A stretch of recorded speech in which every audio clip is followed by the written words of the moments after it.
The world greets the new year 2021 with cautious optimism. Many countries have found themselves severely weakened by the most destructive infectious disease outbreak in recent human history, COVID-19. Over 80 million people have been infected the world over, and more than 1.8 million lives have been lost. The pandemic has also exposed the frailties of governments and health systems. International trade has taken a big hit, and the global economy has been severely wounded. Travel restrictions and lockdowns have caused millions to lose their jobs. The pandemic has also pulled Asia's economies into recession, forcing governments to roll out fiscal and monetary measures to help cushion the economic impact of public health crisis. Can Asia recover from the crisis and emerge stronger?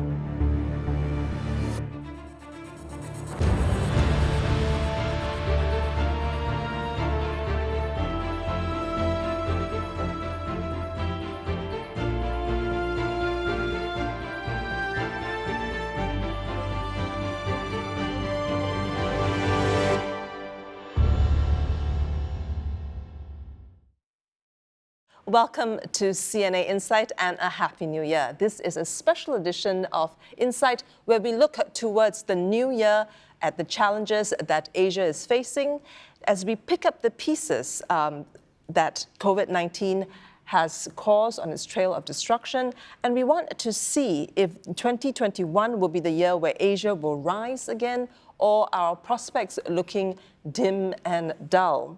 Now, I'm Genevieve Wu, and I'm privileged to be joined by my guest today, Professor Kishore Mahbubani, Distinguished Fellow, Asia Research Institute at the National University of Singapore, and author of critically acclaimed book, Has China Won? Professor Melly Caballero-Anthony, she's the head of the Center of Non-Traditional Security Studies at the S Rajaratnam School of International Studies. Ms. Deborah Elms, founder and executive director of the Asian Trade Center. And last but not least, James Crabtree, associate professor of practice at the Lee Kuan Yew School of Public Policy.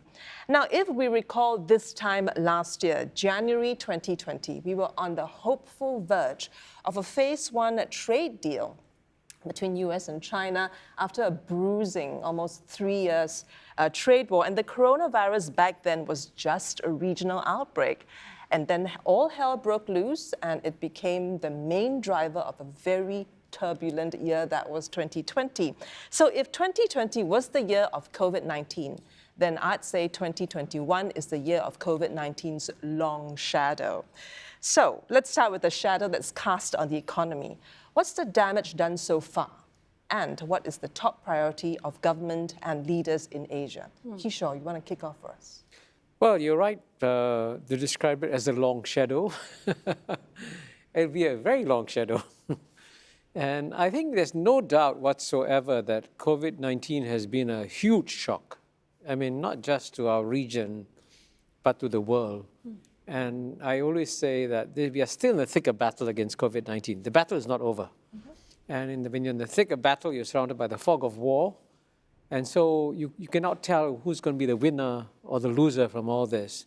But there's some clear things that have emerged. One is, of course, there's a remarkable amount of shock and surprise that the traditionally strong countries, United States, UK, Europe, have handled COVID-19 so badly and still are handling it badly. And then, of course, the second remarkable thing is how quickly China has turned around. And China is going to be the only major economy with significant economic growth this year. But the third thing is that it's also shown in some ways the resilience of ASEAN. And ASEAN could have actually fallen apart in this crisis, but the cooperation is continuing, and it's quite remarkable that the Regional Comprehensive Economic Partnership was still launched in the middle of COVID-19. So on balance, what I see governments doing in 2021 is to really focus on economic growth just to get out of this COVID-19 hole.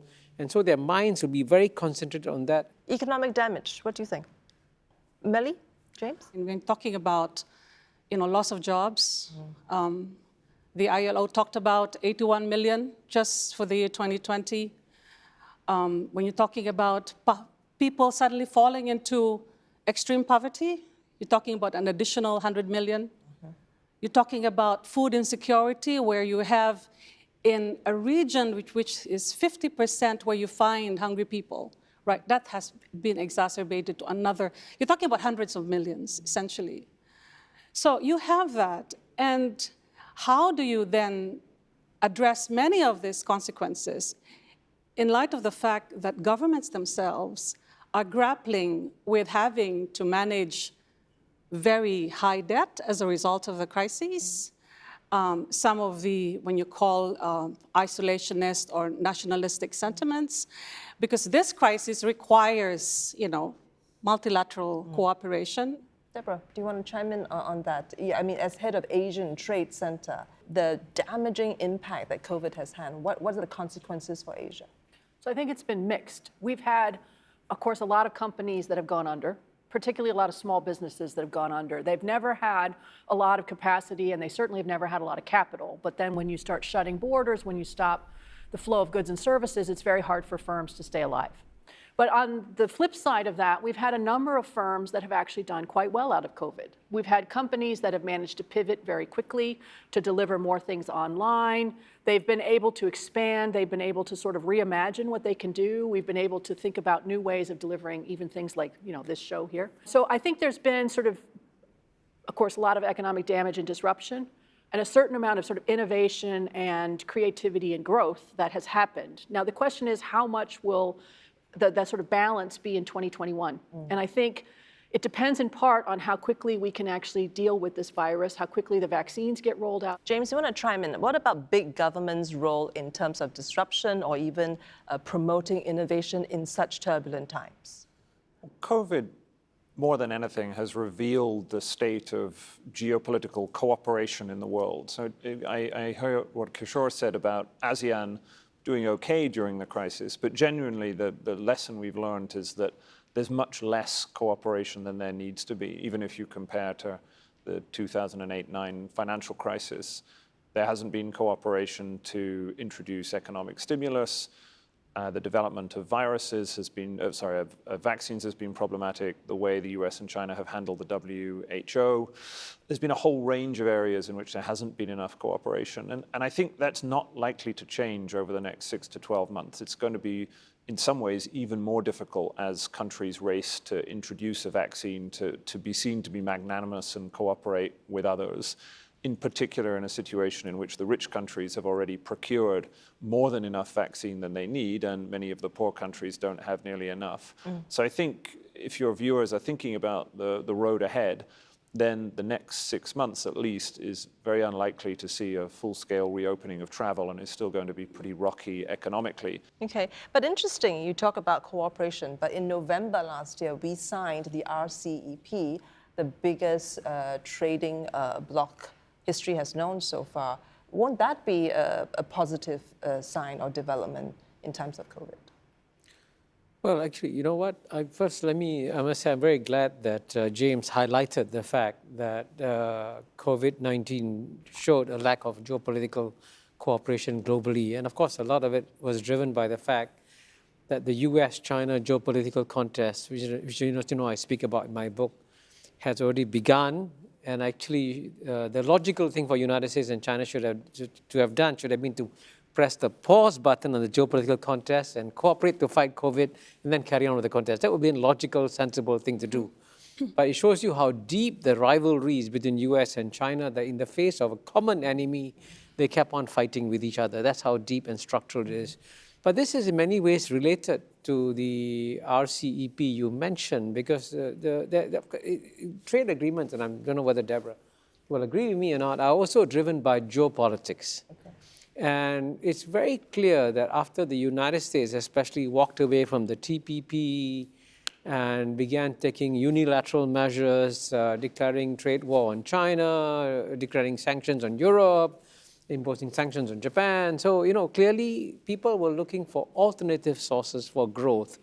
And that's the biggest attraction of RCEP, because RCEP is big enough to create a sort of ecosystem of economic growth that can pull everybody up. And certainly if for countries, especially in Southeast Asia, and I can tell you the main priority of every government in Southeast Asia is how do we get our growth back?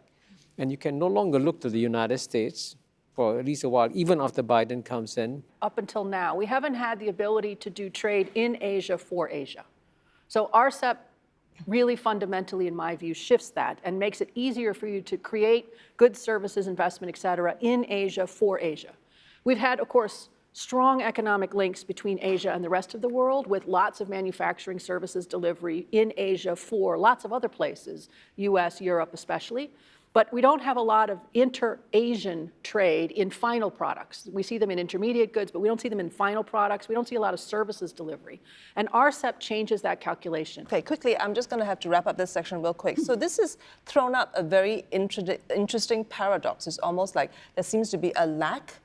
COVID-19 has shown a lack of geopolitical cooperation, and yet RCEP shows a huge cooperation. It seems a bit of a paradox. So in view of this almost mixed economic challenge, we want to view, say, will 2021 look like a good year for Asia economics overall? James, could you just wrap this up for me very quickly? 2021 is going to be a lot better than 2020. I think that's what you can say. The first half of 2020, as I say, still looks rocky. You look at what's happening at the moment with the third and fourth waves in Europe and the United States. You see other much smaller waves in Japan, in South Korea, in Thailand. So we're not out of the woods of this yet. It's going to take a while to roll out these vaccines. But I mean, I think the second half of the year at least, you can begin to see the sunshine breaking through. And given the trough that economies around the region are in, you can expect a pretty serious bounce back in the latter half of the year. Okay, we'll take a short break here. When we come back, we'll look at America's new incoming president, Joe Biden, and what his administration will mean for Asia. Better for some, not so good for others. Stay tuned.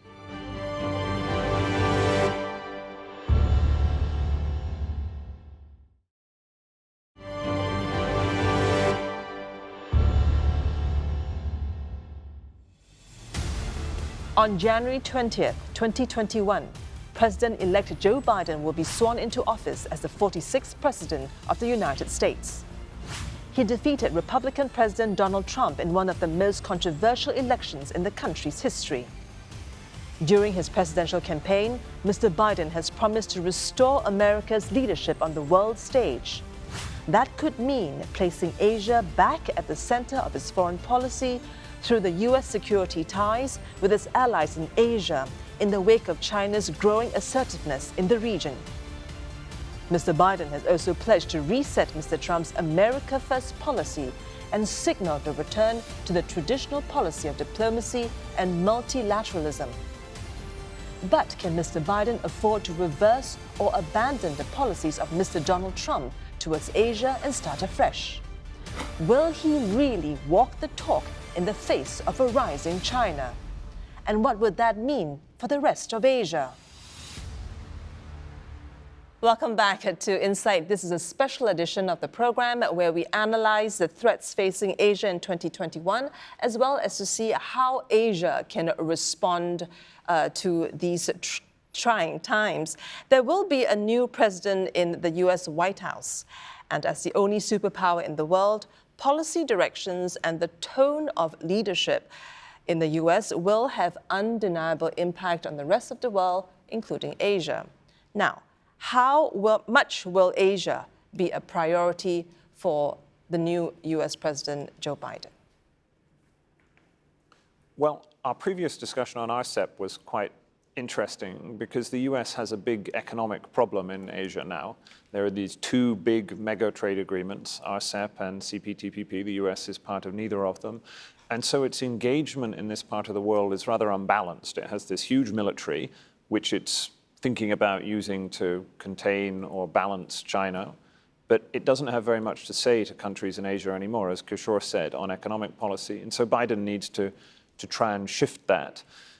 In the midst of that, he has two challenges. The Trump years have left people very wary of the US as a multilateral actor. And people wonder, are they going to be able to do that again, to play that traditional role, not necessarily always as top dog, but at least as a constructive player. But then there are others around this region who are more skeptical of China, in Japan, in India, in Australia, who are waiting to see, is Biden actually going to go weak on China? And they want the US to be reasonably tough on China. And so that's a very delicate balancing line to walk. What about the legacy of Trump's trade policies? How much of that baggage will Biden carry with him? And how much can he roll back? Well, I mean, the tragedy about Joe Biden is that he's a very nice man. And for this region, it'll be a big shock dealing with a nice guy like Joe Biden instead of this selfish, narcissistic personality like Donald Trump. So in that sense, I would say everything will change. But on the other hand, frankly, Joe Biden's hands are tied.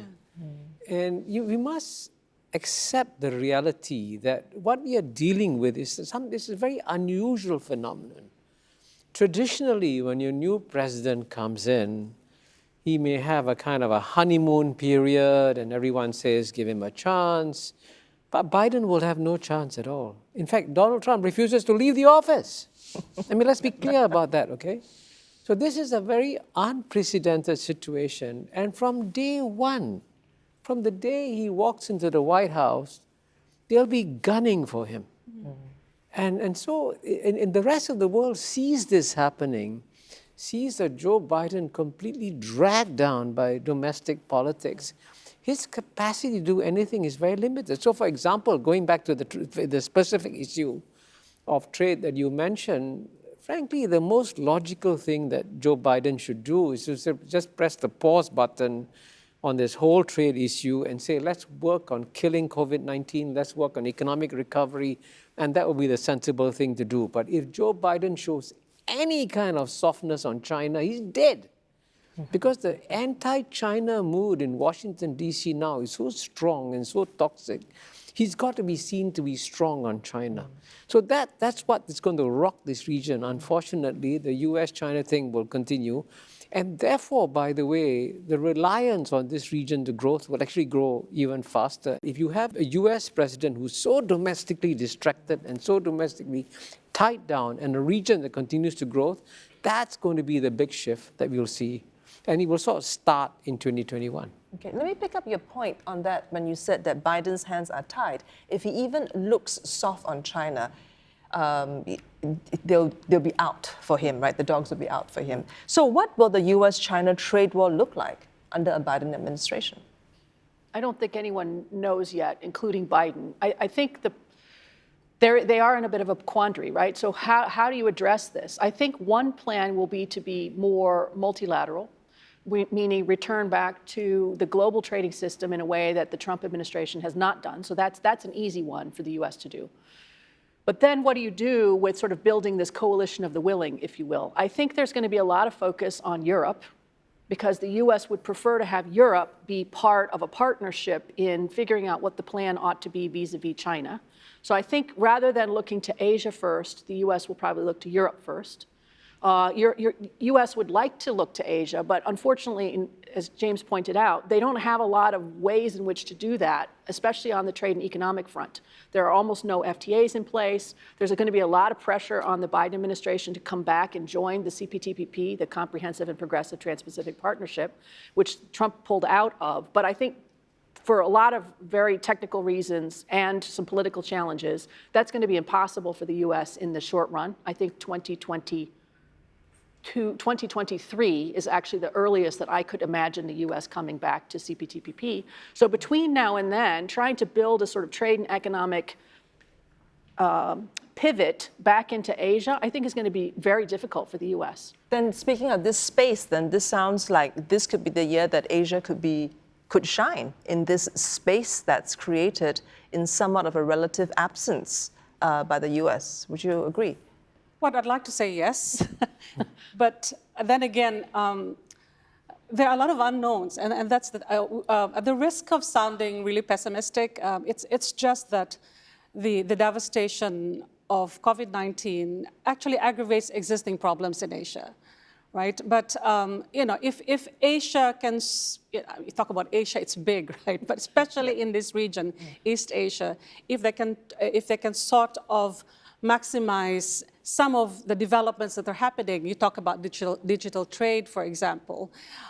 That's going to go a long way when you talk about enhancing opportunities for having a green growth. And this is where there's more opportunity, perhaps, even for the US to be involved in some way or other. If Asia can provide that conducive environment where it actually engages and tells the US, despite all the challenges that you face, we are open for business. Right? And I think the US administration needs to hear that as well, if only to make Joe Biden, the new president, convince the rest of his constituency that Asia really matters for the US. But you've got to remember what Biden's priorities are. He was pretty clear about that. His priorities are economic recovery, COVID recovery, racial justice, things like this. Asia was not one of his stated top priorities because he has a domestic crisis to sort out first. So I think we have to be realistic both about how united Asia is as a body of countries, but also how much focus the US is going to give to this region.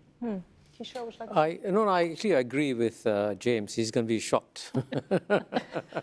Yes, there are lots of divisions in Asia, but I would say the main dividing line that has actually emerged in the last 12 months is between China and India. And it's quite clear that what happened at the border in June 2020 has really set back China-India relations. And I think that's going to be a big drag on regional cooperation. But the interesting question actually is Australia. And I'm going to stick my neck out and get in deep trouble and say 10 years from now, Australia would have crumbled. Australia's economy depends so much on China.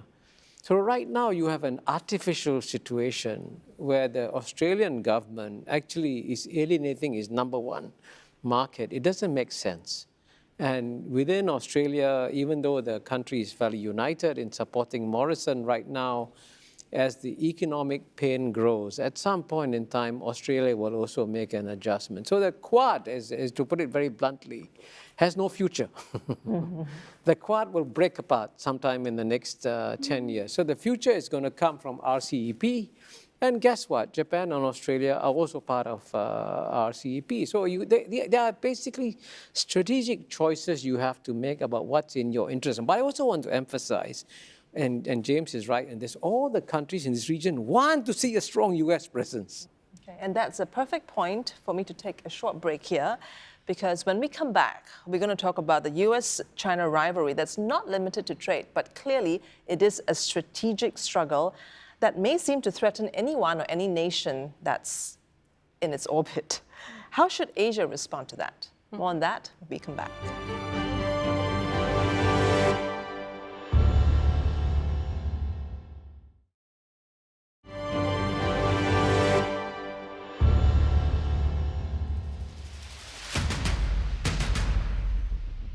Tensions have been building between the world's first and second largest economies, the US and China. In fact, relations have been sliding towards confrontation over a series of contentious issues, including trade, technology, intellectual property rights, maritime claims, and human rights. From engaging against each other head-on in competition for global leadership, the relationship has become more adversarial of late. Just 2 years after Donald Trump came to power in 2016, the US began imposing a series of tariffs on Chinese imports worth billions of dollars. China retaliated by enforcing similar tariff measures on US products. Since then, the relationship between the two economic giants has gone downhill. In mid-2020, US Secretary of State Mike Pompeo declared the era of engagement with the Chinese Communist Party was over, citing unfair trade practices, intellectual property theft, human rights abuses, and aggressive moves in the East and South China Sea. Will Mr. Biden's administration keep up the pressure on China? And how will the rest of Asia deal with the two great superpowers? Will they be forced to choose sides? Thanks for staying with Insight. In this special edition of a panel discussion, we're looking at the challenges and prospects facing Asia in 2021. Will this be the year that Asia rises, or are our prospects looking rather dull and dim? Now, Asia continues to look with concern at the US-China rivalry. And not just limited to a trade war, the US has labeled China as a strategic rival. Now, competitor, challenger, mortal enemy. Now, words have consequences. What is the mood in Washington now regarding China, regardless of which president is in power? Well, I think you often hear it said that America has given up on the idea that if you engage with China, China will liberalize economically and politically. I think that's right. What that doesn't mean, however, is that there's a consensus in Washington on what you now do about China. And so I think you see that even within the Biden administration, that they had to struggle to win this election, and they didn't come in with a ready playbook of exactly what to do. So as Deborah said earlier, I think you'll see more working with allies, you'll see more engagement, you'll see less erratic behavior on China, less random attempts to ban things like TikTok or suddenly putting tariffs on this or that. But you will still see an administration that is going to continue to push something approaching a hard line on China, particularly in areas like technology. From the perspective, I think, of Asia, particularly Southeast Asia, China is, as they say, is in our doorstep, a power in our doorstep, but at the same time, the US is a resident power in Asia.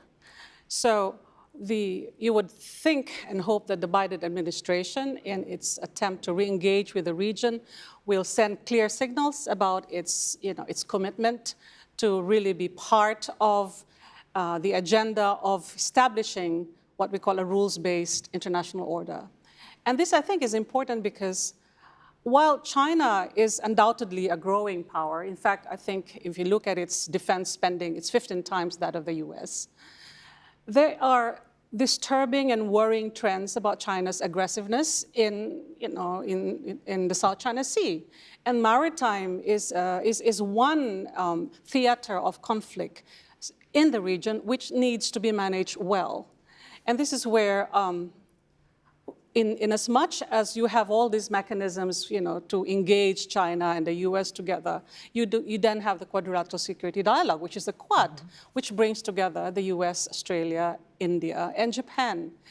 And in a way, it provides, if you like, some kind of a pushback, right? To tell China that some of its aggressive behavior is not acceptable. Interesting, you talked about the Quad, and I want to pose this question. Now, the Quad clearly is something that came out very much of the Trump administration.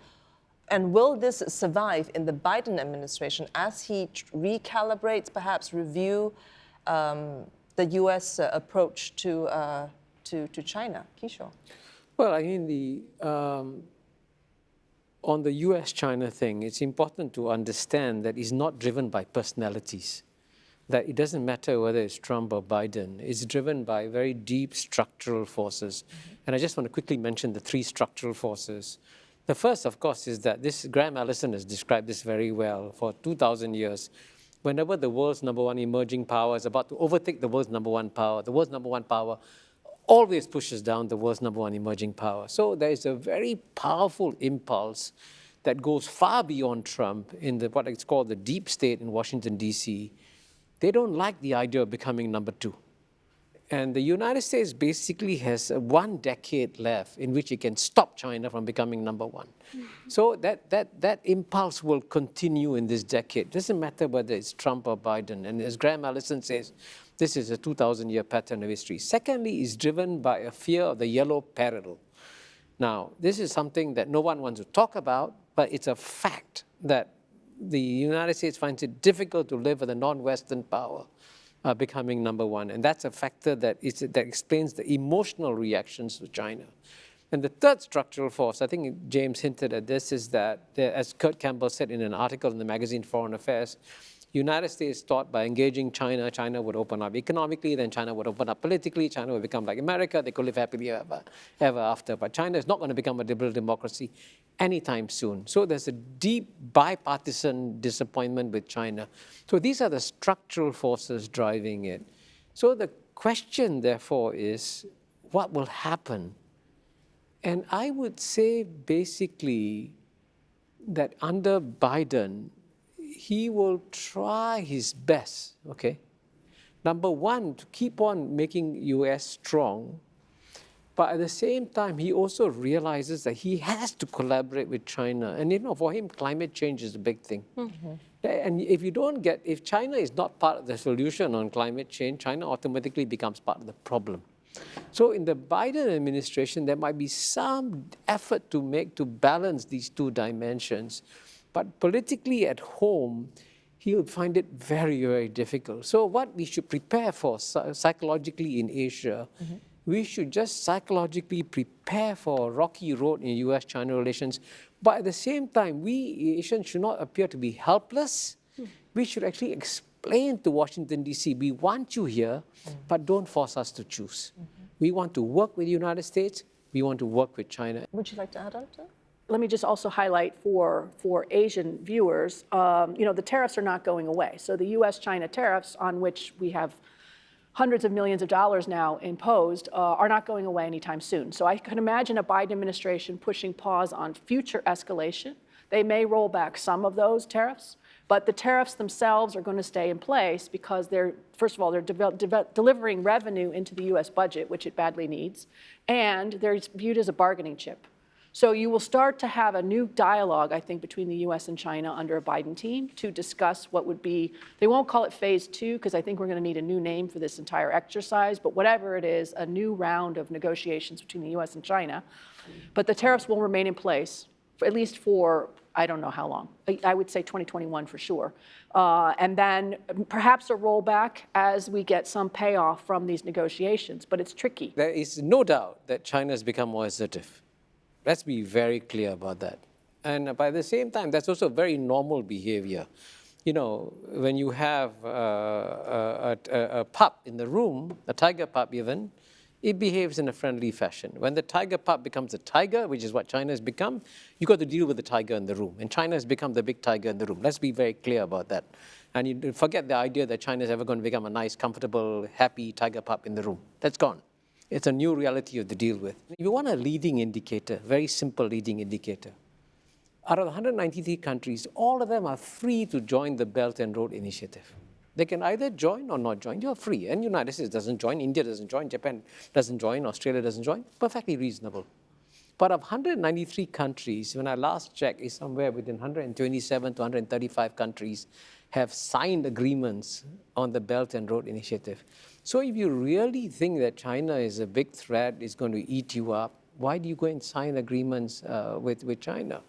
Now, at the end of the day, and I would say, frankly, if you go to lots of capitals in Africa, for example, right, 53 countries in Africa, and you ask them who has been more helpful to you on COVID-19, frankly, at the end of the day, China has delivered real things in Africa that no one else has done so. And even in Latin America, if you look at Latin American trade patterns, where is the trade going between Latin America? Is it growing between Latin America and Brazil, Latin America and US, or Latin America and China? I'll give you one small statistic, and I'm not exactly sure about the numbers. In the year 2000, it would take the Brazil about 6 months to export $1 billion worth of products to China. Now it takes Brazil like a day and a half or something. I mean, it's amazing. I mean, it's that kind of exponential growth in trade within Brazil and China. So in the post-COVID-19 world, the one thing I can guarantee you that every government is focused on economic growth. And I would say one country to watch, Melly, you're the expert on this, is Indonesia, right? You saw Luhut just went to Washington, D.C. Indonesia wants to have a close relationship with the United States, very clearly. But where's Indonesia's growth going to come from? Who's going to come and invest in Indonesia? Who's going to build the roads and railways? And who's going to buy Indonesian products? So you can see this is a concrete example. When it comes to economic decisions, the number of countries in terms of their relationship with China, and you can plot this on charts. You can plot this on charts.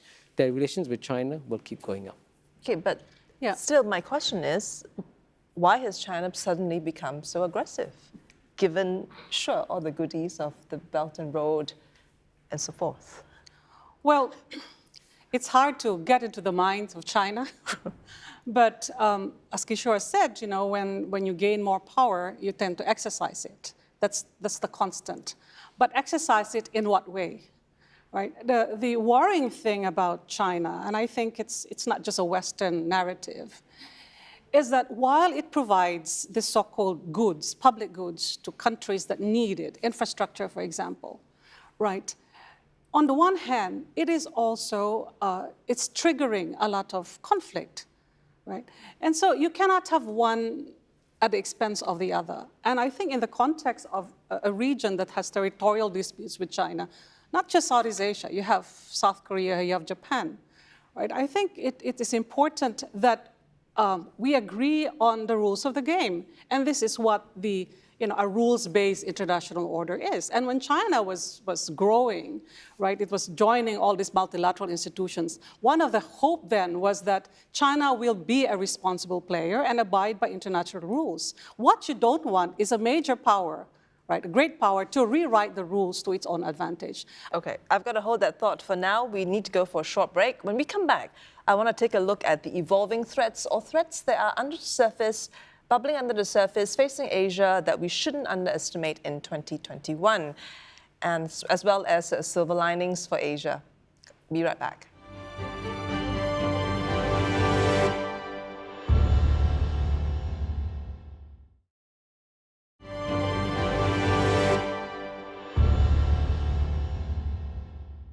Welcome back. You're watching a special episode of Insight where we look into the new year. Is 2021 a year that Asia can look forward to rise, to shine, or are we looking at a dismal outlook ahead? In terms of evolving threats, let's take a look at terror, the terror threat in Asia, which was mostly dormant in 2020. Is that likely to change in 2021? Well, when it comes to acts of terrorism, you would see that you don't hear much of it. And if you want to be facetious, you would say that it's because, everybody is locked down. You can't move. But it doesn't mean that extremism is dead, right? That pushes this guy. But apart from terrorism, I think we have very serious threats in the region. I mean, in the world, if you like.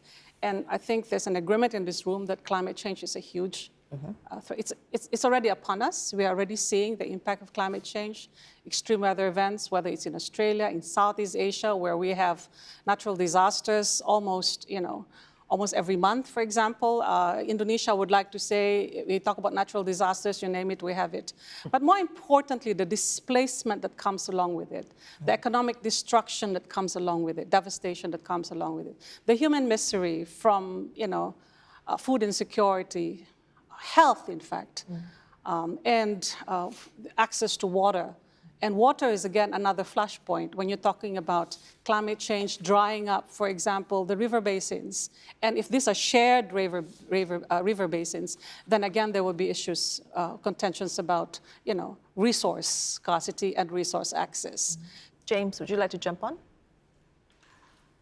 I think this should be the year that climate is recognized as a top-tier issue in the region. You have the next meeting of the UN process in the United Kingdom at the end of this year. With every year that passes, as Melly said, the record of droughts and disasters and fires and hailstorms gets worse. And you also have a constellation of potential political leadership.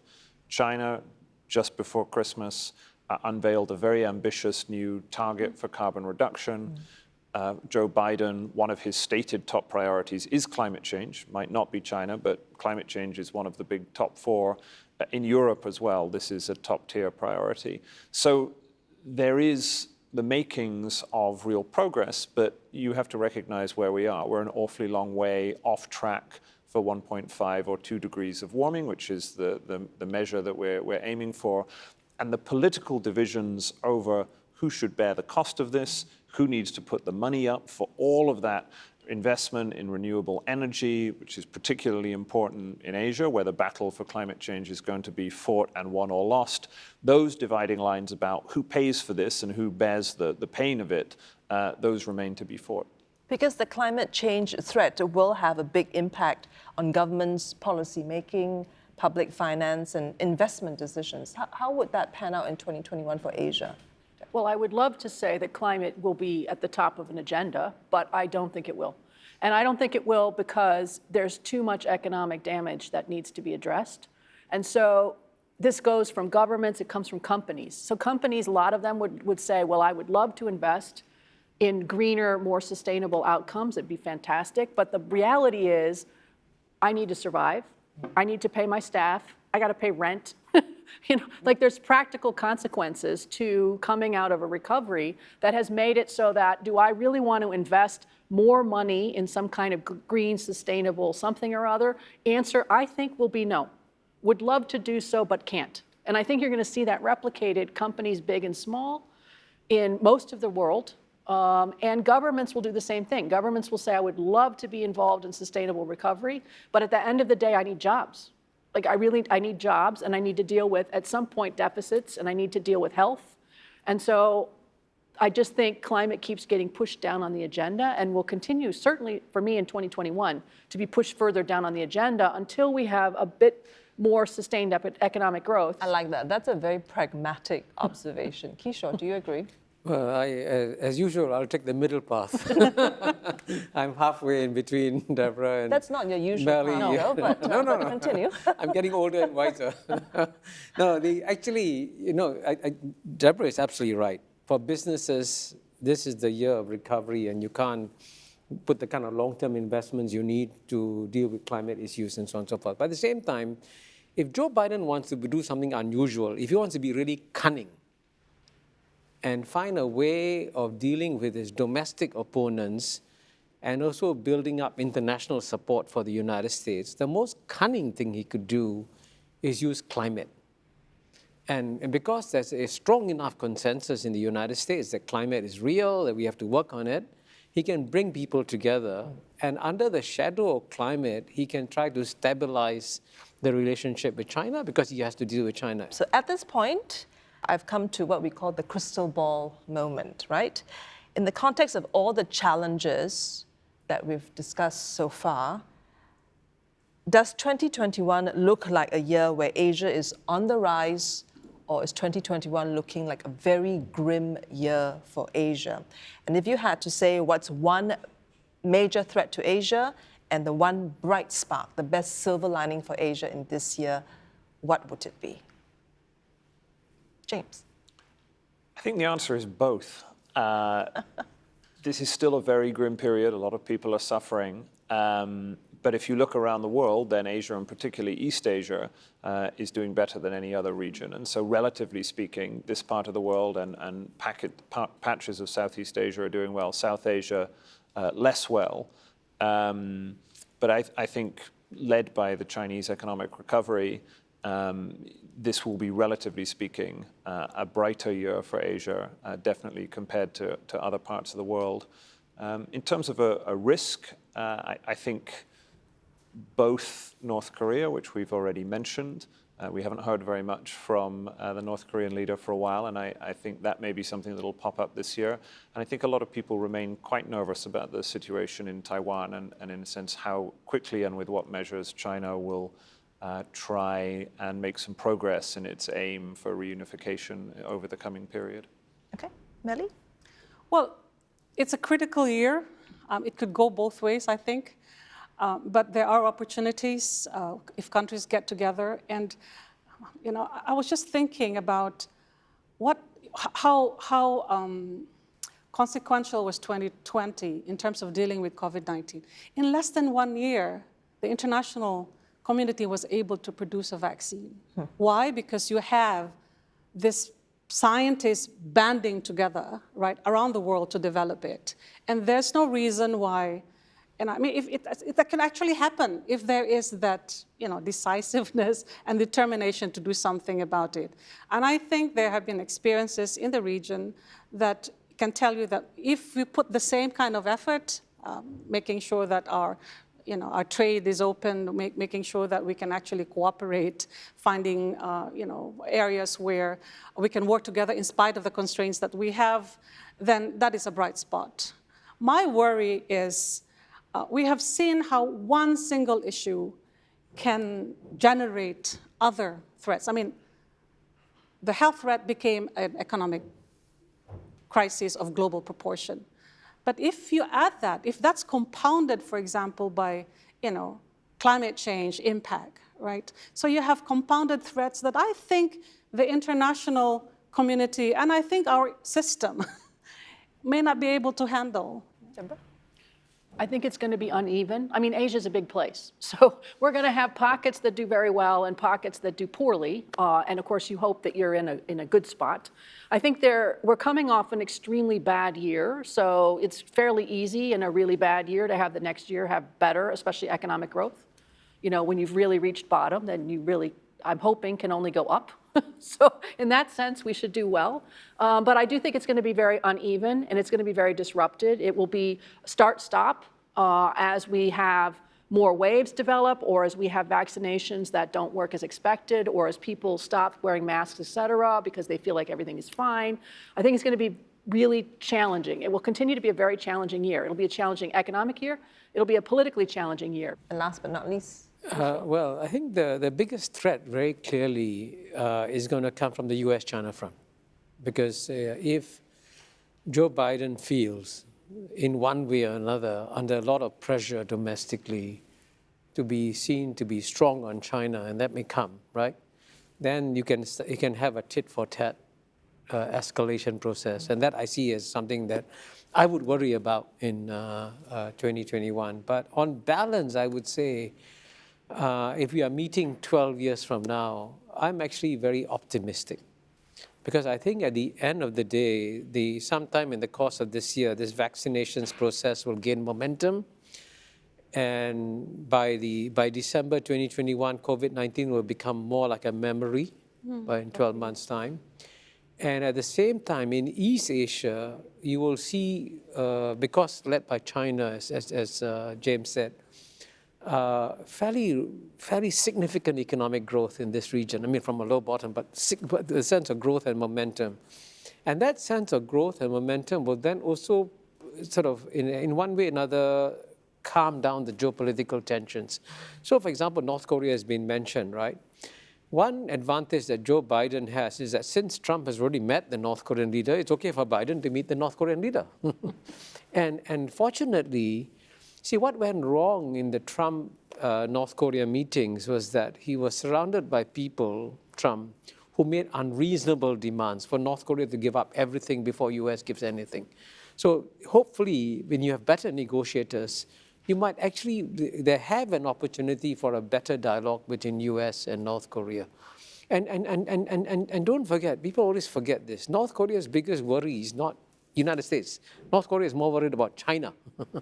So North Korea actually would like to improve its relations with the United States. So there are these kinds of opportunities that are there. So at the end of the year, at the end of the day, I actually believe that 2021, with all the bumps in the road, will be a good year for East Asia. All right. On that note, thank you very much for joining us. Thank you. My guests and I unanimously say goodbye and good riddance to the awful year that 2020 has been. But even as we look forward to 2021, there are no guarantees that this year will be better. Yes, there are bright sparks and silver linings like vaccinations, green shoots of economic recovery, and of course, a reset of US-China relations under a new US President, Joe Biden. But threats remain. COVID-19 and its mutations may keep one step ahead of vaccinations. Economic recovery is patchy and uneven, which may be an overall drag on global recovery. Not forgetting the dangers and devastations posed by climate change. This will impact on government's policymaking and public finance. On that sobering note, This has been a special edition of Insight on the challenges and prospects facing Asia in 2021. I'm Genevieve Wu. Thank you for watching.